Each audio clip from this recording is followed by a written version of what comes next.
is Dan FUTRELL, CEO of the Pat Tillman Foundation, also 2011 Tillman Scholar. My connection to foster care, I was in and out of foster care, 3 different homes over a period of 2 to 3 years in the state of Florida until they located my father in California.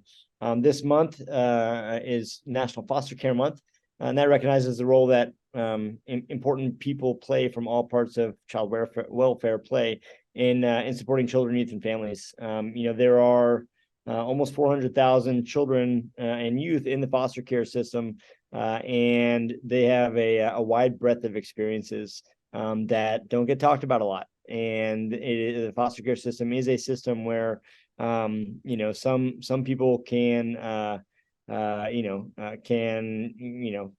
some people are luckier than others in the experiences that they have. I look at the experience that I had and feel lucky to have grown and gained from the people that leaned into my story as just a little kid. But I know that statistically, that's the more improbable version of the story. And so important to shine a light on the experiences here in the room and with our Tillman Scholars. And so maybe let's just go around the room here. Over to you first, Tom, with your name, your Tillman Scholar year, and just some brief information on your experience with the foster care system. Yeah, hey, so my name's Tom Murphy. I'm a 2022 Tillman Scholar. I was placed in foster care at the age of 15, and so I was definitely a bit later to the experience. And I think that in talking to, I have one little sister, a biological little sister who is 22 months younger than me, and so we actually discussed it before this talk, just because I wanted her perspective as well. And I think we're going to see that it's a bit different just from the perspective of kind of having an idea of like what's going on versus like TRILL, for example, being in it for a bit longer, right? So yeah, that's me. Yeah. TRILL, you want to go next, and then Chris? Absolutely. Thank you for having me. I am TRILL PAULLIN. I'm a molecular biologist. I'm a 2014 Tillman Scholar, and my experience in the foster care system started when I was 4 years old. And so my formative beginning really experiences and memories are in the foster care system. And more recently, in now my 30s, I have got back to delve into that paperwork and documentation to learn more about that experience, because there's a lot of trauma that led into and after. So there are big chunks of it that I don't even remember anymore. And so I navigated that, got a lot of information through the system, even 30 years later, which was amazing to me. And I'm excited to share my experiences here. Absolutely. Thank you, Trill. My name is Christopher Sawyers. I'm a 2021 Tillman Scholar. Right now, I'm serving as a youth advocate in this space, and I'm also working with the Center for Policy Research as a project coordinator on some initiatives in this space.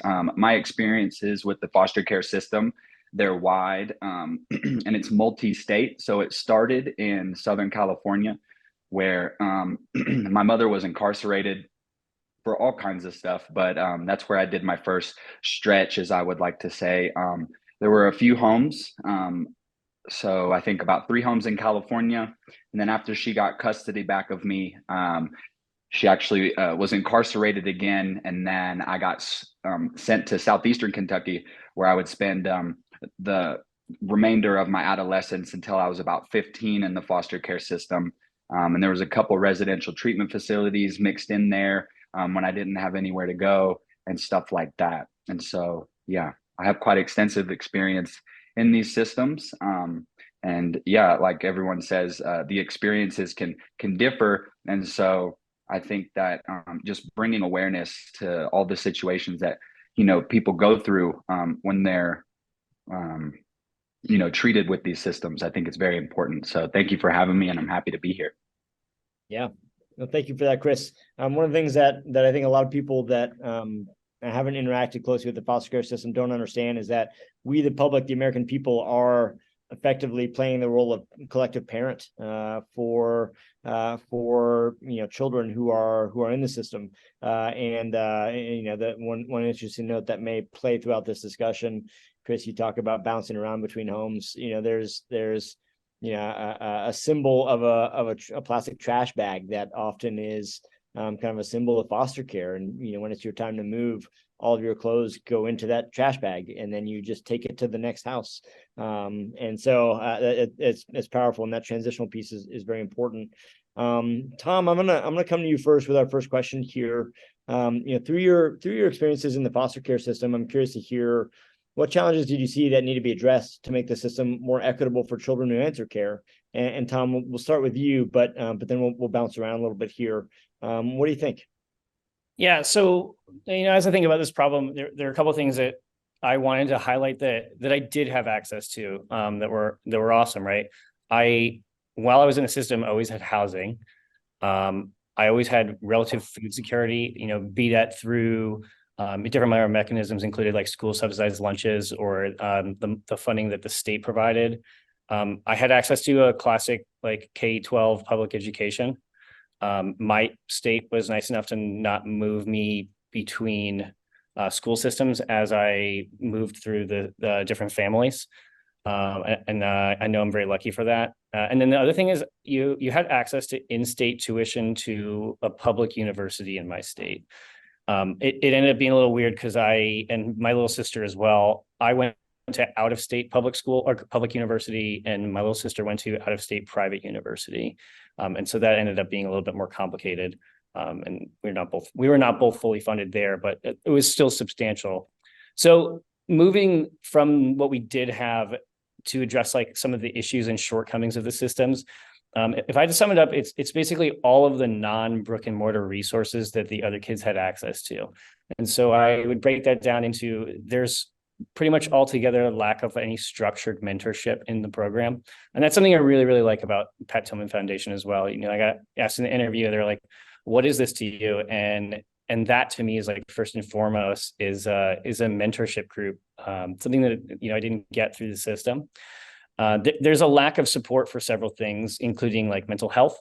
There's no tutoring available. There's no specialized training for, whatever kind of things you're trying to do post high school. There's no real mechanism to do sports if that's something that you're interested in. And then, when it comes to applying to college, there's a number of opportunities that I think that put people in better positions to talk through interviews. And one of them is that idea of like volunteerism.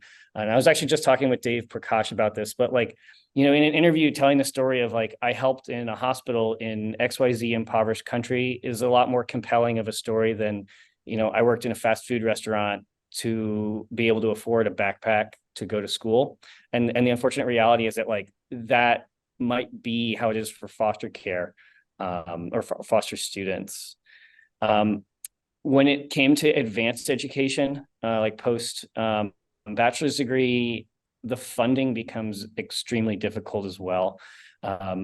It's just hard to pursue an advanced degree as a foster kid. I'm lucky to have the Pat Tillman Foundation and the GI Bill following military service. But that would be exceedingly difficult to do without that kind of support. Foster care, if you're lucky, gets you through 4 years of college. And then so that at the end of that, you have to make the conscious decision to take on additional debt while sacrificing, potential middle-class pay. And that's although there's no backstop if anything goes wrong at that point. And so if I just sum it up, it's basically everything like the foster kids had that helped them get to college. I think once you're there are ways to do it as a foster kid, but it's just you're starting at a different place on the track as a foster kid. And I just wanted to tell this like vignette about like how I ended up in undergrad. And growing up, this is just what I took as normal because that's what happened and that's all But I ended up taking the SAT in the first place because that's what everyone else around me was doing. And, a physician on my fire department told me he'd kick my ass if I didn't. I had a guidance counselor who was active in helping me figure out how to take the SAT. And again, like very lucky for that. But then, I applied to Virginia Tech because my guidance counselor threw it on the end of my application because she said it had the best college food in the country. And I was like, sure, sounds good to me. I was told I could visit 2 schools. I picked Virginia Tech because I knew a girl that went there who never ended up talking to me. Sad. And then I went to Virginia Tech because I cold called the Lockheed Martin main HR line and asked a very confused woman if it mattered if I went to this school versus that school, which she said it did not.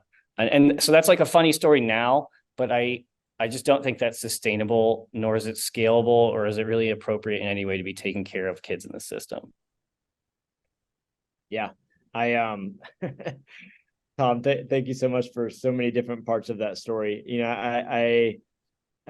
highlight of the supports that are around school is such a key one, right? And that's a thing that people can take for granted, those kinds of supports. I also, and maybe we get to this a little bit later, but I think we all have 3 things in common, right? Like being associated with the Pat Tillman Foundation, foster care, but also our service. And there's, interestingly, if service is a stepping, a ladder to some new place in life, new skills, personal growth. I think there's also a parallel there between calling brothers and sisters in service in uniform, calling them brothers and sisters, just using that language. And I've heard the same thing before, and particularly in the context of group homes, where my brothers and sisters in the home, right? And it's not because you are related by blood; it's because you are related by experience and sometimes by trauma.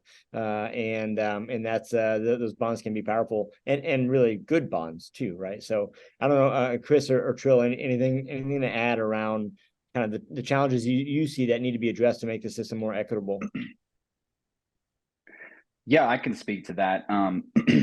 Yeah, much like Thomas, I have my own story of how I first started to receive my education, and there are tons of parallels with what I believe we should do kind of nationally as we provide resources to this population that's really vulnerable. But some lessons that I took away from the military, which made that possible for me. So when I graduated from high school, I was in no place to go to college, as far as like the traditional residential brick and mortar style is concerned. Stigma plays a big part. Other youth that I grew up around, they were called things like student athletes, brother, sister, cousin, and these are just terms that I didn't really associate myself with. I remember, on my first day of school at the last school I went to, my guidance counselor just told the teacher, like, he's in foster care, and that means something. I don't know what she meant at that moment, but it was said. And now, I'm maybe thought of in this manner. And so graduating high school, I knew I needed some sort of direction, some support that honestly, I didn't really see a way to do it outside the confines of the military. Joining the military as a former fostered youth, when we talk about services that we give the youth, in the past, I've received diagnoses that, over time, they're very questionable, and they have served quite punitively throughout my life and career, even before I was 18, for things I did not do. And so, yeah, getting in the military, working, I was deployed, and, my master sergeant was like, take you a math class. And that's where it all started. I took the math class, I made an A, and then I started to dream a little bit. And I was like, holy crap, here I am, a few credits shy of an associate's degree because of the mentorship and the support that the Air Force had given me. Let's keep it moving, And so eventually I put one step in front of the other, and I decided to study sociology. And through my education in the military, came healing. I started to uncover all kinds of systemic issues that I dealt with. I started to normalize a lot of these issues. And then, shortly after, I decided to keep it moving and try to give back to this field and these youth who are still going through similar things. But Dan, back to your point that you made earlier about it being us and we are the ones creating these systems. I wholeheartedly agree. Being institutionalized for so long, you get used to systems, left, rights, yeses, nos, ones, zeros, policies, programs, funding, and we can create these systems and we can change these systems as well.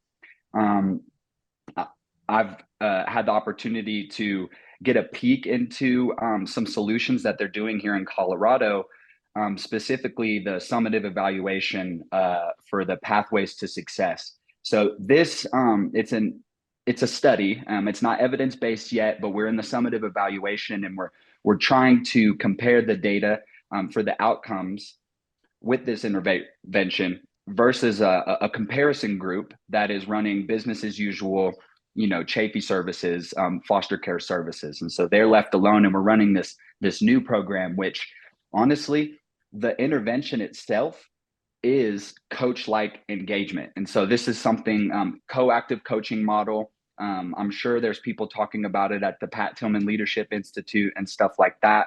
I know we have connections with the Aspen Institute. It's a coactive coaching model. And so traditionally, if you're a ward of the state, that means the state's your parent. And if the state's your parent, it begs the question for me, what does good parenthood look like? And I can't really put a finger on that. And I don't think anybody else can either, because it's not a blanket program we're laying down here. It's a very dynamic situation that we face, as we can probably tell just from the previous comments in this meeting. And so what this does is instead of directing the youth towards some sort of training or treatment plan or something like that, the coactive coaching model, when you implement it into kind of this field of health and human services, you are a coach with an agenda. You approach the human as they are naturally creative, resourceful, and whole, which we all know is true. And you don't tell them what they need. You ask them what they want to do. And to be completely honest, for somebody who is institutionalized for a very long time, being asked that even once can really throw you for a loop. But the agenda that I talk about, you're just holding a flashlight for them as you set these goals, which as service members, we all know about, writing performance reports and stuff like that, one foot in front of the other, and you help them navigate the 5 pathways. I think of these as being closely anonymous with Maslow's hierarchy of needs, but we have health and well-being, we have housing, we have education, and we have permanency. So that would be permanent connection to a supportive adult, someone that's outside of, a paid professional, and then employment. Now, this is just me speaking. I think if you have 3 of these things, the other 2 probably will fall into place, and, eventually, and you can start kind of carving your own path. But yeah, those are my comments on what we've talked about so far, and what I believe to be true about these systems. And to be completely honest, I have a lot of hope moving forward, because just the window of just the opportunities that I've gotten to take part of since I've been here in Colorado, they've been extremely rewarding. And there's just so many professionals in this field that are truly dedicated to fixing these systemic issues. Yeah. And Chris, I really appreciate that. And I think that that's a perfect stepping off point to also mention part of that giant systemic issue is the fact that people of color are almost twice as likely to end up in the foster care system. And on average, they spend longer in the foster care system. I think the most recent numbers that I saw was upwards of 9 to 12 months longer in the foster care system than their white counterparts, which I think is really important, especially as we're looking around this room. We're seeing a lot of white faces. And so I think it's important to note that as we're talking about inequities as well. Absolutely. And I heard a couple comments already about mothers going in and out of the justice system, right? The reason that I was in foster care is because my mom had an addiction problem and went in and out of the foster, the justice system. I think inequities in justice and criminal justice directly impact, of course, the children that are part of those families. So yeah, that's there are certainly some inequities there. Chris, you made a reference. You said the word hope, And, you know, we didn't do this in our introduction, but if y'all might indulge me for a second here, I am struck that, you know, there may be somebody in foster care or somebody recently out of foster care watching this video at some point, watching our discussion. Could we, maybe starting with you, Trill, go around the room and share, here's my rank and what I did in the military, and here are the educational degrees I got thereafter, that got you to this moment. Absolutely. Thank you for that, Dan. And a great call out for those of you who may be listening, who could use an extra little bit of hope. This room I am honored to be a part of. So for myself, I have joined the military in 2005. I'm still serving today. I'm in the Army National Guard. I just celebrated my 18th year. Uncle Sam did not send me flowers, but I'm getting very close to retirement. So I'm going to take that as my many years of anniversaries with Uncle Sam. I am an Operation Iraqi Freedom veteran, and with the opportunities afforded to me by joining the military, I was able to pursue a bachelor's degree where I got my degree in biology and chemistry, and then moved on to get a PhD in cellular and molecular biology. I'm now a CEO and co-founder of a biotech startup that helps parents navigate food allergies. I'm very proud of the hard work that I have done, not only on the professional side, but as it aligns to more so the hope that a lot of people who may be listening need is the work that I've done in rewriting my own journey, rewriting that journey for my children. And I have a loving, wonderful, beautiful family that I'm very proud of. Yes, absolutely. So when I was serving in the Air Force, I joined in 2013. Like many people, I wanted to go special operations, landed with an HVAC gig, which honestly, it was a huge blessing in disguise. And I'm very, very thankful for the opportunities that I got to learn that trade. Aside from the trade that I learned, which is absolutely indispensable, and I'm very thankful for, I also got to receive my education. So I received an associate's degree in applied mechanical and electrical technology in my career field. And then after that, you know, I had all my generals knocked out and I just needed to get a bachelor's degree. I knew I wanted to get a bachelor's degree and a graduate degree. So I figured I figured I would take the classes that, you know, were most interesting to me. And that ended up being sociology, which turned into a criminology degree. I graduated summa cum laude last year with a 3.94 GPA. And I have some awards and stuff like that, but mainly, yeah, I'm really thankful for the opportunities that the Air Force gave me with that career in HVAC, and then also my education there afterwards. Yeah. Hey, so, oh man, what do I even owe you? So I spent 8 years in the Army as a medic for a special operations unit. And you know, Dan's already touched on this, and Chris, you as well.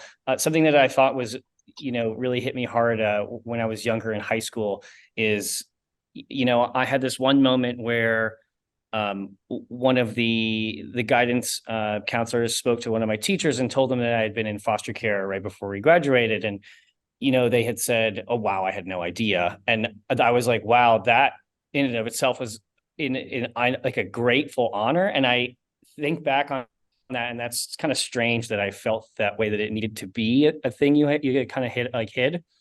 And then another person said something to me. They're like, "Man, like, what's it like to grow up without a family?" And that was strange because I told them, I was like, I don't really know. I had a different family that looks a lot different than what you think a family is. And that's what I think the military became.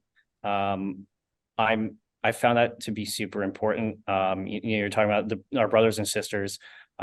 Perhaps we take that extra seriously because it really is that. And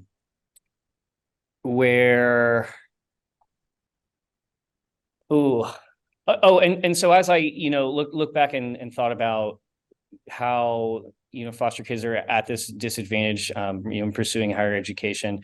I did credit the military on putting me in a position where I could pursue higher education. And that was kind of like a fortunate byproduct that, not thinking about it when I got in, but advice I would like certainly push at this point in time to like a younger foster kid, that it is. I do think that in our society right now that the military, it can be like a great equalizer. It's one of these things where, you show up to college one day and people do not have the same things. They do not have the same support. And, you show up to day one of basic training, and it's kind of cool because having grown up in the world where people did not have the same things, you showed up and you got the same Army issue, government, what do they call it? Military grade uniform that the guy next to you got and the gal next to you got. And you guys have the same, resources really for at least a considerable amount of the beginning of your training. And I thought that was pretty valuable. And then on the back end, if you take advantage of it, there's a number of resources that can put you in a position where you can pursue things that may have been a lot more difficult without the military. So straight out of the foster system, I went to Virginia Tech. I have a degree in aerospace engineering, and then another degree in paramedicine. I did 8 years in the Army as a medic for a special operations unit, and now I'm pursuing a doctorate of medicine at Duke University. Yeah. These are not common stories in foster care. I was in foster care for a small number of years, and eventually was raised by a single dad who worked in a factory for 49 years. He just retired earlier this year, working rotating shifts. So, there's a good amount of time alone or with our grandmother as well. And he prioritized education. And, I went on to get a bachelor's degree from Gonzaga through ROTC. So it was covered in that regard. And then got a master's from Harvard. And these are not, I think these 4 stories here are very improbable, but importantly, they are possible. And there are paths out there, and the military helps, I think for each of us, helps to create the path for us. Trill, I'm gonna come to you next with a question about your experience. You were quite young when you were in foster care. I'd love to, if you could just share a little bit more about how you were able to learn more about your time in the system through state documentation. You mentioned that you've been digging into that lately, and specifically, what was the process like for you receiving that documentation, and what advice would you have for those that are doing the same? What's interesting is I actually didn't even consider diving into the documentation behind my time in foster care when I was so young.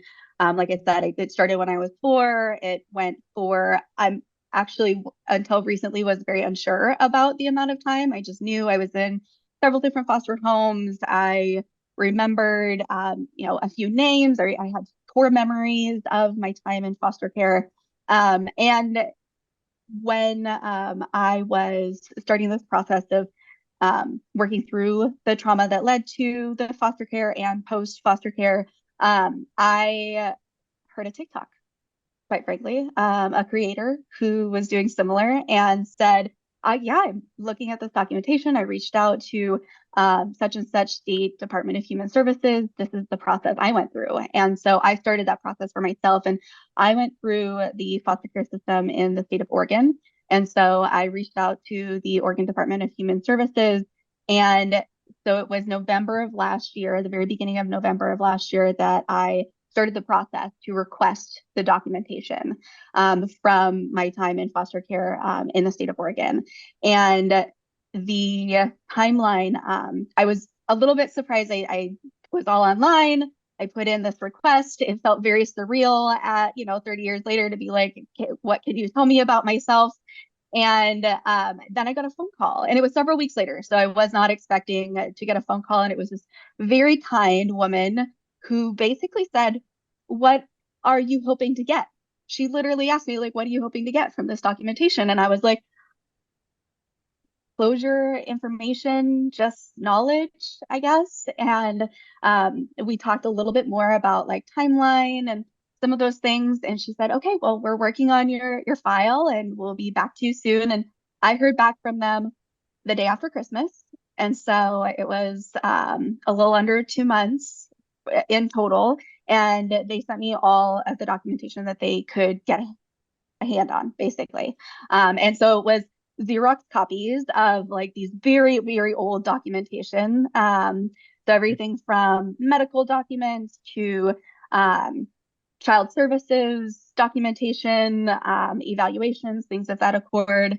And so just getting an email the day after Christmas of like, here you go, that was shocking. And so I opened that up and went pouring through it, had myself a really good cry, and then, documented it for myself. So put that into my own information. I think that one of the things that is unfortunate and kind of going back to some of what we've talked about already is that unfortunately, because it's state to state, my family chose to relocate a lot. And when a lot, I mean, I lived in probably around a dozen states before I was in 4th grade. And so Oregon is just one of many, many states that I have documentation in. And there is no, that I have found, great way to get all of that documentation from all states all at the same time. And so to go to every single state one at a time is arduous at best, and different state to state. So I've chosen at this point to only get the information from Oregon, which is where I spent the bulk of my time in foster care. But a big piece of that is also some awareness around the fact that for some of us, it may have been actually more valuable for us to stay in foster care as opposed to be given back to our families.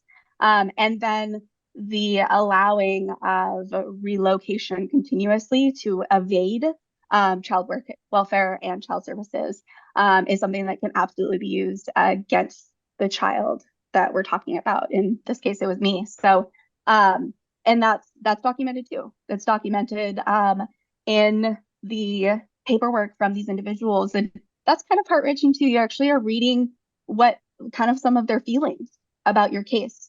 And so these are adults that like I have no memory of, for example, talking about, and then her family left and we never heard from them again type of situation, and how like hard that must be as an adult seeing that over and over again. So it was a process. It can be done. I would say I'm glad that I did it now at my little bit like pretend big girl age, so that I was prepared for what came my way. And I'm glad that there are ways to receive that kind of documentation.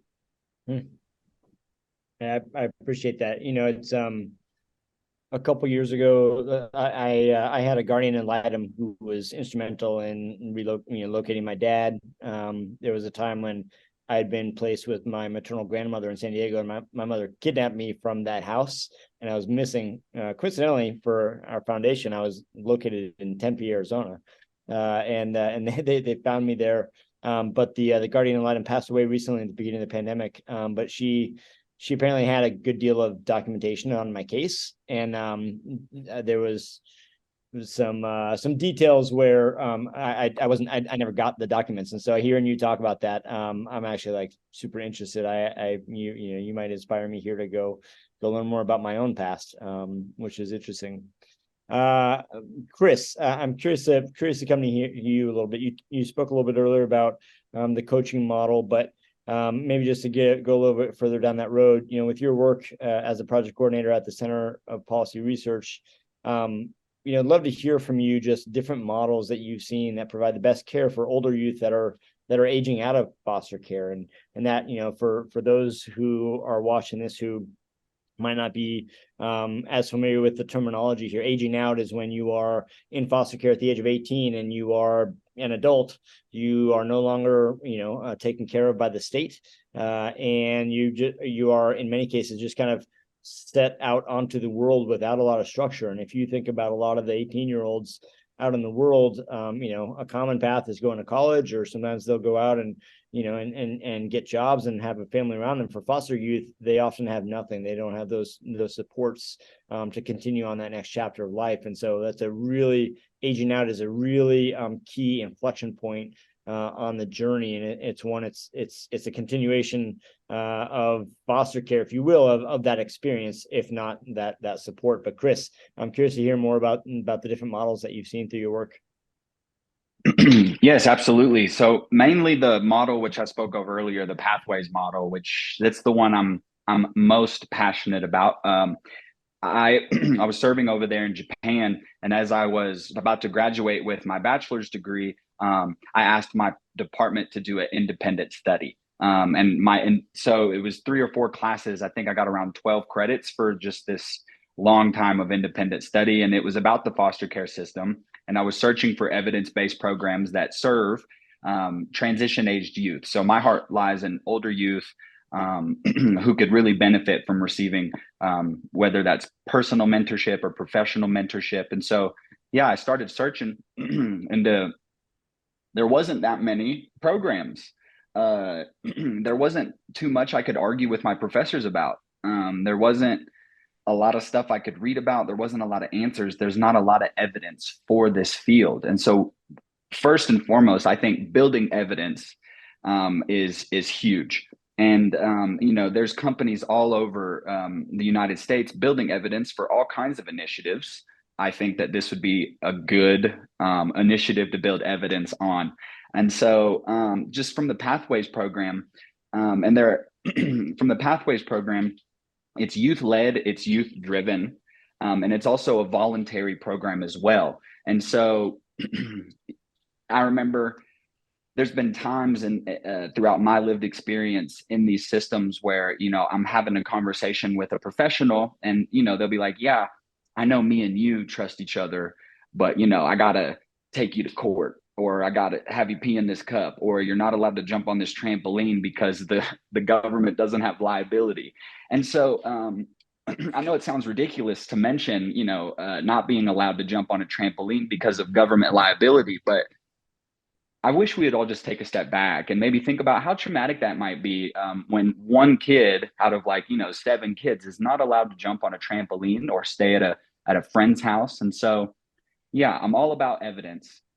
And I'm all about youth-led, youth-driven. And, the cherry on top is that this is a voluntary program. And so immediately you're able to build that trust and that camaraderie with the youth you're serving. I haven't done this professionally. I've been kind of taking the big view about it and watching these child welfare professionals do it in the field. But what I can say is that through the evidence that the Center for Policy Research has been building, younger youth are graduating high school at higher rates due to this. Older youth are returning to school. There's a decreased levels of homelessness and youth living in shelter. There's a decrease in youth living with a friend or in a group home. There's a 14% drop in unemployment. There's a 59% jump in percent of youth who are employed. It's not, 41% of the youth open new checkings accounts. Vital documentation is such a huge barrier for some youth who don't have a lot of supports. In many states, this didn't happen until I was in the military, but I was following this stuff, and when I was about an E4, and then I got an email, and it was like, hey, you're allowed to get your bachelor's degree for free at a state-funded school now. And I was already in the military. And so I was like, yeah, good for those youth that are, going through these things. But I mean, if you look at the data, there's still a bunch of youth who are homeless and who aren't receiving their education, and they are suffering from all kinds of, mental health issues and stuff like that. And, they're suffering. And so I guess I'm just curious, and I'm motivated to find ways where we can close down that gap from the youth qualify for all kinds of resources. How can we get them there? That's the thing. How do you get the youth to the resources. And these resources could be a bunch of stuff, you know, but it really depends on what they want and what they feel like they need. And so I'm really passionate about the Pathways to Success program they're doing out here in Colorado. Yeah. Yeah, I really appreciate that. You know, it's interesting to think about you know, all the different varieties of support. You know, you talk about your a system that forces you to identify as different, just to jump on a trampoline, right? Which is, you know, like we could kind of chuckle at it now, but as a kid, like anything that calls you out as different from your peers, you know, especially for something for which you might carry some shame, not justified, but might carry some shame, you know, that could be a big deal. And you know, I know one of our Tillman scholars, Rayanne, did a speech not long ago on ACEs, the actually adverse childhood experiences, I believe is what it stands for, and it was the first time I had heard that term, and you know, I guarantee that anybody who's in foster care, four or more on the ACEs score, which is kind of an indicator for less good outcomes. And that's you know, all those things come together. It'd be fascinating to imagine that we as the collective parent felt an obligation to provide therapy, you know, for those in foster care and those who are aging out. And it's like, hey, you just get this because we know that you went through a lot of stuff, you know, and let's try to be helpful here.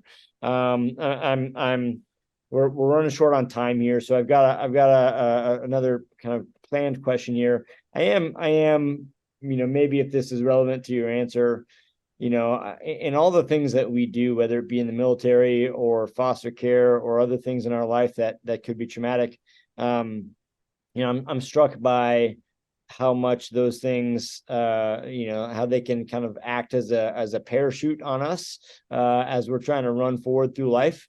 But in a lot of instances too, there can be places where it teaches us things around tenacity and drive and our own strength and resilience. And so, you know, if there's a way for you to, you know, if you want to talk about that, if that speaks to you, or if you have thoughts on, you know, how anybody might be a part of building this system into a more successful and equitable one for those involved, I'd kind of throw it to the group. And maybe Tom, if you're able to jump on that one first, would love to hear your kind of reaction to either of those.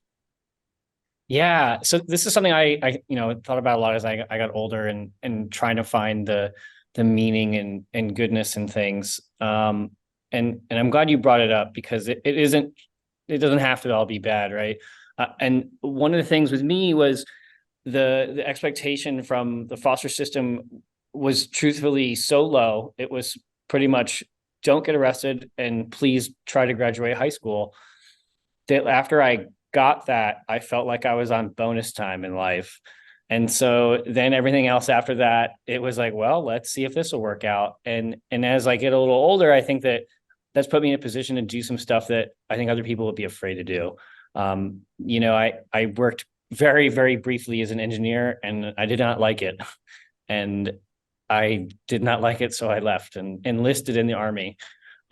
Which, you know, when you do that, people are like, why would you do that? And I didn't like my job and I want to do something else. And I don't have to explain myself to anybody. So it was like liberating in that sense. And then, you know, I'm going through like another pivot now. And I you know, as I get a little older, I meet people that are afraid to take these big leaps because they think that they'll have to explain, you know, these decisions to, you know, their parents. And I'm not held back by that. I suppose that's how I'd put that. Yeah, I will happily share. I think that to Tom's point, perspective is a hell of a drug. The things that I would follow up that with is that not only from my experience, not only in the foster care system, but my childhood experience. And Dan, to your point, talking about ACE scores, for anyone listening who doesn't know what that is, certainly take a look. And I have an ACE score of 10, which that's as high as you go. That's the top. I don't know if there's any kind of like trophy or anything that comes with that, maybe a sticker, but that certainly provides perspective about how my life is going today, where my problems are today. To Tom's point, like, is this decision that I make going to ruin everything? Ruin is a much lower bar for me than it is for many, and so jumping off cliffs is, exciting, and like it really can't get a whole lot worse than what I've seen in my lifetime, and it also provides so much beauty in my life today. I have two amazing little girls, and I love their problems. They are my favorite problems. They're so wonderful, beautiful, fabulous problems that these little girls have. And I also don't compare us, right? Because they're not comparable, which is also fabulous, and a great, great thing to have in my life. I think that overall, the big overarching thing that I've learned over the years is that there's just continuous healing to be done, and a lot more understanding to be done about my own journey, about what kind of impact it's had in my life. Moments of thinking like maybe I was just really, really broken, and all of the things to break me just like veered me so far the other direction. But and that's a trauma response too, and understanding that, right? Like, not everyone runs to the military and then goes and gets a PhD, and that too is a trauma response, and understanding that and being able to work through that, I think, is also valuable.